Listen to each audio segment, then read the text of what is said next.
நாளைய தினம் எங்கள் தமிழக பாரதிய ஜனதா கட்சியின் சார்பில் பிரிவுகளின் மாநாடு நடைபெற இருக்கிறது. அனைத்து பிரிவுகளை சார்ந்த சகோதர சகோதரிகளும் வராங்க. அந்த மாநாட்டுக்கு தான் நான் போகிறேன்.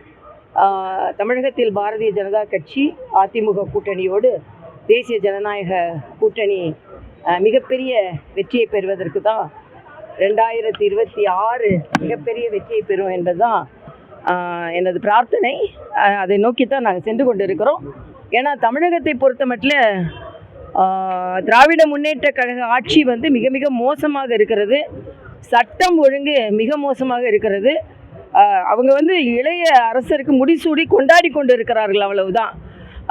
நேற்று உதயநிதியோட பிறந்த நாளை பார்த்தீங்கன்னா அதில் செலுத்துகின்ற கவனம் மற்ற குழந்தைகளை பாதுகாப்பதிலோ பெண் குழந்தைகளை பாதுகாப்பதிலோ இல்லை.